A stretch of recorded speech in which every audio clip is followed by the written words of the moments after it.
ابن قیم رحمۃ اللہ نے عجیب واقعہ لکھا، فرماتے ہیں میں گلی میں جا رہا تھا، میں نے دیکھا ایک دروازہ کھلا، ماں اپنے بچے کو مار رہی ہے، تھپڑ لگا رہی ہے اور کہتی ہے تو نے مجھے بڑا ذلیل کیا، بڑا پریشان کیا، نافرمان ہے، کوئی بات نہیں مانتا، نکل جا میرے گھر سے۔ وہ بچہ رو رہا تھا، دھکے کھا رہا تھا، جب گھر سے باہر نکلا ماں نے کنڈی لگا دی۔ فرماتے ہیں میں کھڑا ہو گیا ذرا منظر تو دیکھوں، بچہ روتے روتے ایک طرف کو چل پڑا، ذرا آگے گیا، نکڑ سے پہلے واپس آ گیا، پھر دروازے پہ کھڑا، میں نے پوچھا بچے واپس کیوں آ گئے؟ کہنے لگا سوچا تھا کہیں اور چلا جاؤں، پھر دل میں خیال آیا مجھے دنیا کی ہر چیز مل سکتی ہے، مجھے ماں کی محبت نہیں مل سکتی،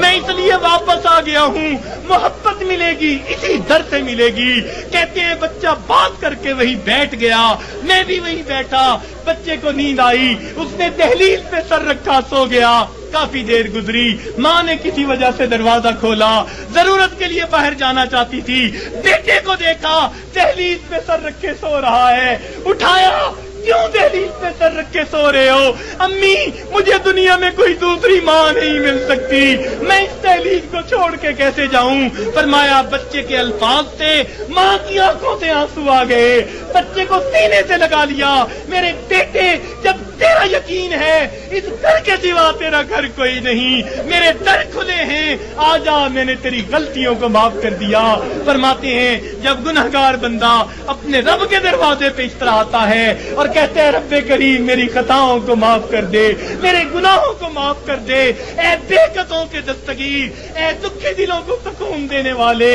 اے غمزدہ دلوں کو تسلی دینے والی ذات، اے پریشان دلوں کو سکون بخشنے والی ذات، اے بے سہارا لوگوں کا سہارا بننے والی ذات، اے گناہوں کے پردوں میں، گناہوں کو اپنی رحمت کے پردوں میں چھپا لینے والی ذات، تو میرے لیے رحمت فرما دے، مجھے در در کے دھکے کھانے سے بچا لے، اللہ اپنی ناراضگی سے بچا لے، میں سلو کرنے کے لیے حاضر ہو گیا ہوں، پروردگار آئندہ نیکوکاری کی زندگی عطا فرما۔ تو جب بندہ اس طرح پیش کر دیتا ہے اللہ رب العزت اس بندے کی توبہ کو قبول کر لیتے ہیں۔ اللہ تعالی ہمیں سچی توبہ کرنے کی اور توبہ کر کے یہاں سے اٹھنے کی توفیق عطا فرما دے۔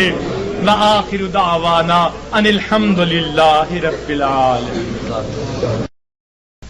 میں ایک مرتبہ بچیوں کو پردے میں درس دے رہا تھا، ایک جامعہ کی دور حدیث کی بچیاں تھیں، تو ان سے میں نے سوال پوچھا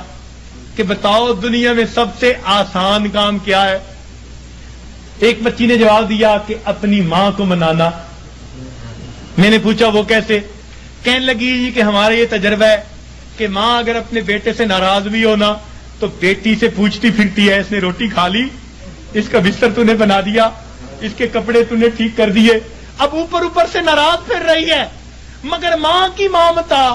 اس کو مجبور کر رہی ہے، لہذا بیٹی سے پوچھتی پھرتی ہے، بیٹی کے ذریعے اس کو کھانا پہنچا رہی ہے، دل سے ناراض نہیں، خفا تھی، بچے نے ستایا مگر دل سے خفا نہیں، اس لیے پوچھتی بھی پھر رہی ہے کہ بچے کو سب چیزیں مل گئیں یا نہیں مل گئیں۔ تو وہ کہنے لگی کہ جب ماں کی ممتا کا یہ حال ہے تو ماں کو منانا بہت آسان ہوتا ہے۔ میں نے کہا ہاں ماں کو منانا آسان صحیح، پھر بھی ماں کے پاس آنا پڑتا ہے، بچہ آ کر کہہ دے امی معاف کر دیں، ماں معاف کر دیتی ہے، بچہ آ کر ماں کا جسم دبائے امی معاف کر دیں، معاف کر دیتی ہے، ہاتھ جوڑ دے معاف کر دیتی ہے، اگر پھر بھی معاف نہ کرے بچہ رو پڑے، ماں سے کبھی بیٹے کے آنسو نہیں دیکھے جاتے، کتنی ناراض کیوں نہ ہوگی جب دیکھے گی بچہ آنسو بہا رہا ہے، اپنے دوپٹے کے پلو کو لے کے آنسو پوچھے گی، کہے گی بیٹا رو نہیں، چل میں نے تجھے معاف کر دیا۔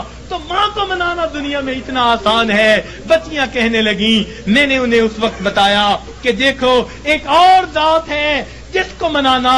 ماں کے منانے سے بھی 70 گنا زیادہ آسان ہے، اور وہ پروردگار عالم کی ذات ہے۔ ماں کو تو پھر بھی زبان سے کہنا پڑے گا، پاؤں پکڑنے پڑیں گے، ہاتھ جوڑنے پڑیں گے، آنسو بہانے پڑیں گے، ایک وہ پروردگار ذات ہے جس کے سامنے بندہ تنہائی میں بیٹھا ہو، فقط دل کے اندر نادم ہو جائے، دل کے اندر شرمندہ ہو جائے اور دل میں پکارے پروردگار گناہوں کی معافی چاہتا ہوں، میں نے سچی توبہ کر لی، اللہ میں نے سلو کر لی، مجھے اپنا بنا لے، شیطان کے پنجے سے چھڑا لے، کوئی ہاتھ نہیں ہلایا، کوئی اس نے زبان سے لفظ نہیں نکالا، فقط دل کی ندامت کو قبول کر کے اللہ تعالیٰ اپنی ناراضگی کو دور فرما دیتے ہیں۔